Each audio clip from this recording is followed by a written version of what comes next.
بسم اللہ الرحمن الرحیم۔ غلام حمدانی مصطفی کی جو شامل نصاب ایک غزل ہے، اس کی تشریح کا آغاز کرتے ہیں۔ ناگا چمن میں جب وہ گل اندام آ گیا، گل کو شکست رنگ کا پیغام آ گیا۔ پہلے بھی بتایا گیا ہے کہ ہمارے جو پیپر پیٹرن ہے، جو اس میں 2 نمبر کی تشریح ہوتی ہے اور 1 نمبر شاعر کا نام، تو کل 3 نمبر ایک شعر کی تشریح کے ہوتے ہیں۔ تو ناگا کا مطلب ہے اچانک، چمن کہتے ہیں باغ کو، گل کہتے ہیں پھول کو، اور گل اندام پھول جیسا، اور شکست کہتے ہیں، ویسے تو شکست کا مطلب ہے ہار جانا، لیکن یہاں شکست رنگ کا مطلب ہے، یہ ایک لفظ ہے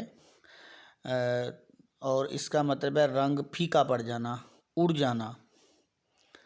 تو اس کا مطلب یہ ہے کہ شاعر اپنے محبوب کی خوبصورتی کو بیان کرتا ہے کہ جب میرا محبوب چمن میں آیا تو چمن میں جتنے بھی پھول تھے وہ اس کی خوبصورتی کے سامنے ان کا رنگ پھیکا پڑ گیا، ان کا رنگ ماند پڑ گیا۔ تو اب یہ جو شاعر ہے وہ اپنے ایک اردو ادب کا جو روایتی محبوب ہے اس کے قصیدے، اس کی شان بیان کرتا ہے اور طرح طرح سے اس کو تشبیہات کے ذریعے سے بتاتا ہے کہ پھولوں کے باغ میں جب میرا محبوب داخل ہوا تو ایسے لگا جیسے ایک اور پھول کا اضافہ ہو گیا ہے، اور اس پھول کے آنے سے پہلے سے موجود پھولوں کے رنگ پھیکے پڑ گئے۔ میری اتنی ہی حیثیت ہے، میں اس سے زیادہ شاعر کے محبوب کی تعریف نہیں کر سکتا۔ شاید تو کر سکتا ہے، میرے لیے مجبوری ہے کہ یہ میرے سلیبس میں شامل ہے۔ اور بہرحال دوسرا شعر ہے، اس کی بہت زیادہ تشریح ہو سکتی ہے لیکن بہرحال اتنی کافی ہے۔ دوسرا شعر ہے، اٹھا جو صبح خواب سے وہ مست پرخمار، خورشید کف کے بیچ لیے جام آ گیا۔ مست کہتے ہیں مدہوش کو، جیسے ہمارے بچے پڑھنے میں مست رہتے ہیں ہر وقت۔ پرخمار کہتے ہیں نشے میں، خمار خمر سے ہے، خمر نشے یا ہوش کو ختم کرنے والی چیزوں کو کہتے ہیں پرخمار۔ پرخمار کا مطلب ہے نشے میں مدہوش، نشے میں سرشار۔ خورشید کا مطلب سورج، کف مت کا مطلب ہتھیلی، اور جام کا مطلب پیالہ، ساغر، گلاس وغیرہ وغیرہ۔ تو یہاں بھی شاعر جو ہے وہ کہتا ہے کہ محبوب جب خواب سے صبح بیدار ہوا تو اس کی آنکھوں میں ایک ایسا نشہ تھا کہ سورج اپنے ہاتھ میں شراب کا پیالہ لے کر جیسے آ گیا ہو۔ یعنی شاعر جو ہے اپنے محبوب کی تعریف میں حد سے زیادہ غلو کا، یعنی مبالغے کا کام لے رہا ہے، حد سے زیادہ بڑھ رہا ہے اور کہہ رہا ہے کہ ہر ادا محبوب کی جو ہے وہ عاشق کے لیے بہت دل نواز ہوتی ہے، خوبصورت ہوتی ہے۔ تو شاعر اسی کی ایک تصویر کشی کرتا ہے اور کہتا ہے کہ صبح میرے محبوب کی آنکھوں میں جو خمار تھا، جو نشہ تھا، وہ اس نے مجھے مبہوت کر دیا، مجھے مدہوش کر دیا، اور وہ محبوب کا جو چہرہ ہے وہ سورج سے بھی زیادہ چمکدار اور روشن ہو گیا۔ میں تشریح تو اس کی کر رہا ہوں لیکن میں یہ کہنے سے باز نہیں رہ سکتا کہ مجھے سمجھ نہیں آتی ہمارے نظام تعلیم کے بنانے والوں کو کہ اس طرح کے اشعار شامل نصاب کرنے سے وہ نوجوان نسل کی کون سی اخلاقی تربیت کر رہے ہیں۔ آج کل کے جدید سوشل میڈیا کے دور میں جہاں پہلے ہی اخلاقی انحطاط حد سے زیادہ گزر چکا ہے، اس طرح کے اشعار شامل نصاب کرنا پھر استاد اور طالب علم کے درمیان جو ایک مقدس رشتہ ہوتا ہے، احترام کا رشتہ ہوتا ہے، اس کو بھی مجروح کرتا ہے۔ شاعر نے تو اپنی کسی کیفیت کا اظہار کسی جگہ پہ کیا ہوگا، اسے سلیبس میں شامل کرنا ہے، بس اس کی مجبوری ہے میری، میں اس کو کیا کہہ سکتا ہوں۔ افسوس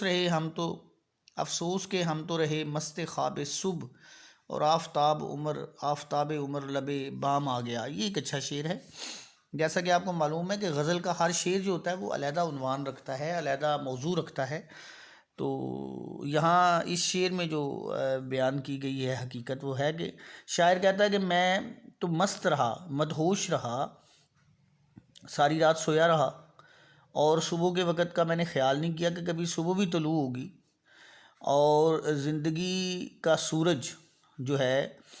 وہ طلوع ہوگا، یعنی بڑھاپے کا سورج طلوع ہوگا، افسوس کہ ہم تو رہے مست خواب صبح۔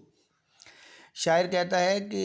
ہم نے تو اپنی تمام زندگی غفلت میں گزار دی، اور آفتاب عمر، اور عمر کا جو آفتاب ہے یعنی بڑھاپا، عمر کا آفتاب کا مطلب ہے جیسے سورج سر پہ چڑھ آنا، تو اس کا مطلب ہے کہ عمر کافی گزر جانا۔ سورج اس وقت سر پہ چڑھتا ہے جب دن جو ہے کافی گزر چکا ہوتا ہے اور شام ہونے کے قریب ہوتی ہے، تو درمیانی یعنی یوں سمجھ لیں ظہر کا جو وقت ہوتا ہے یا ظہر سے ذرا پہلے کا وقت ہوتا ہے، شاعر اس کی طرف اشارہ کرتا ہے اور کہتا ہے کہ ساری رات تو سوتے رہے، صبح کے وقت بھی سوتے رہے، اور جب سورج چڑھ کے آسمان کے درمیان میں پہنچ گیا یعنی بڑھاپا ہماری عمر پہ آ گیا، تو اس وقت ہمیں ہوش آیا کہ اب تو زندگی بہت تھوڑی رہ گئی ہے اور غفلت میں ساری زندگی گزار دی ہے۔ اور پہلے یہ دو اشعار ویسے شاعر کے اس بات کی غمازی کر رہے ہیں، اس کا اظہار کر رہے ہیں کہ شاعر کس طرح کے کاموں میں مصروف رہا، لیکن بہرحال اللہ تعالیٰ شاعر کی مغفرت کرے اور اسے جنت میں اعلیٰ مقام عطا کرے، اور وہی حوریں عطا کرے جن کی یاد میں اس نے یہ اشعار کہے تھے۔ تو یہ تو خیر ویسے کوئی مزاحیہ بات درمیان میں آ گئی۔ تو شاعر نے اس شعر میں بہرحال ایک بہت اچھی بات بیان کی ہے کہ انسان جو ہے وہ جو صحت کا، فرصت کا جو وقت ہے اسے بے دھیانی میں گزار دیتا ہے اور غفلت میں گزار دیتا ہے، اور وہ کام کا وقت ہوتا ہے، وہ جاگنے کا وقت ہوتا ہے، وہ عبادت کا وقت ہوتا ہے، وہ محنت کا وقت ہوتا ہے، اسے گزار کے جب بڑھاپا سر پہ آ پہنچتا ہے تو پھر وہ کفِ افسوس، یعنی وہ اپنے ہاتھ ملتا رہ جاتا ہے اور پھر اس کے ہاتھ کچھ نہیں آتا۔ اس کے بعد اگلے شعر میں وہ کہتا ہے، اس میں بہت سی احادیث کا حوالہ دیا جا سکتا ہے کہ جو دنیا کی زندگی ہے وہ دھوکہ ہے، اس میں احادیث بہت سی ہیں، حضور صلی اللہ علیہ وسلم نے اس کے بارے میں بہت سے ارشادات فرمائے ہیں، آپ کی کتابوں میں بھی لکھے ہوں گے، ادھر سے بھی دیکھیے گا۔ اس کے بعد اگلا جو شعر ہے جائے رحم حال پہ، ہے جائے رحم حال پہ یا اس اسیر کے جو گرتے ہی ہوا سے تہے دام آ گیا۔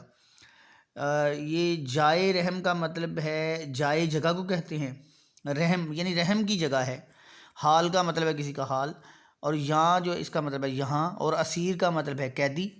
اور تہے دام کا مطلب ہے وہ جو جال پھینکتا ہے پرندہ، پرندے پر شکاری اسے پکڑنے کے لیے، جیسے مچھلیوں پہ ایک جال پھینکا جاتا ہے ویسے ہی جو پرندوں کے اوپر بھی ایک جال پھینکا جاتا ہے۔ تو شاعر کہتا ہے کہ مجھے اس پرندے پہ بڑا افسوس ہوتا ہے کہ جس کو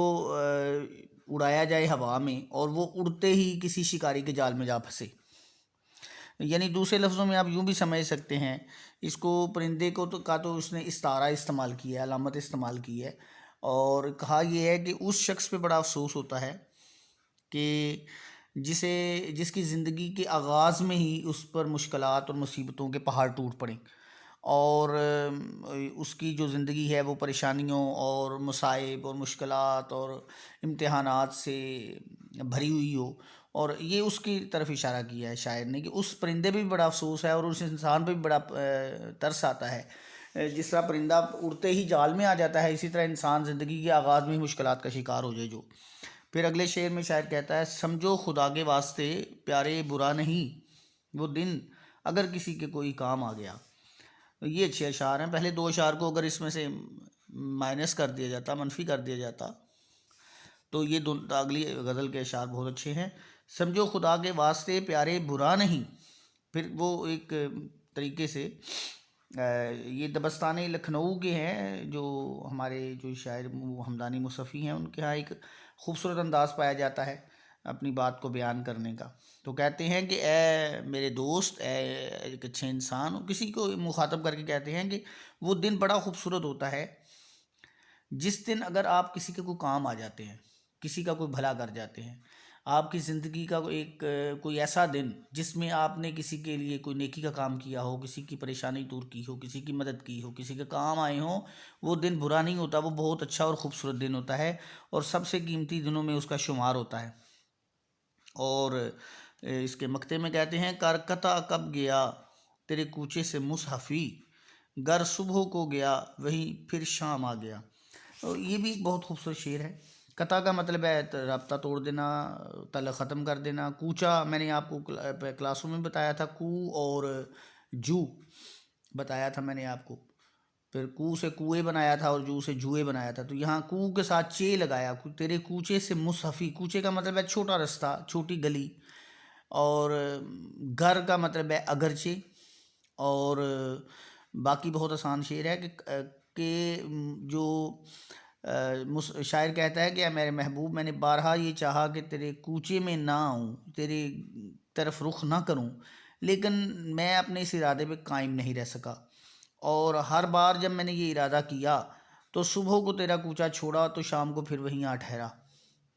تو یہ بھی شاعر کا ایک اپنے محبوب سے محبت کا مختلف انداز ہے۔ تو اس میں کئی اشعار لکھے جا سکتے ہیں کہ روز کہتا ہوں بھول جاؤں تجھے، روز یہ بات بھول جاتا ہوں۔ تو اس طرح اور بھی بڑے اشعار ہیں کہ شاعر جو ہے وہ اپنے محبوب کو ہمیشہ یہ کہتا ہے کہ میں تمہیں چھوڑ دوں گا، تیری دوستی، تیری الفت کی طرف نظر نہیں کروں گا، مگر پھر اپنے دل کے ہاتھوں مجبور ہو کے اسی محبوب کے درگاہ در پہ آ جاتا ہے۔ تو یہ ایک مصحفی کی شامل نصاب نظم غزل تھی جو ہم نے پڑھی ہے، آسان تھی۔ اس کے پہلے دو اشعار پہ مجھے شدید اعتراض ہے، میں کسی بھی مجھے موقع ملا تو میں کسی جگہ پہ اس کا احتجاج بھی ریکارڈ کرواؤں گا کہ اس طرح کے اشعار شامل نصاب نہیں ہونے چاہیے۔ شاعر پر اعتراض نہیں، شاعر تو بہت بڑے ہیں مصحفی جو ہیں، لیکن جو مواد شامل کیا جاتا ہے وہ بچوں کی اخلاقی تربیت کا خیال رکھنا چاہیے اس میں، اور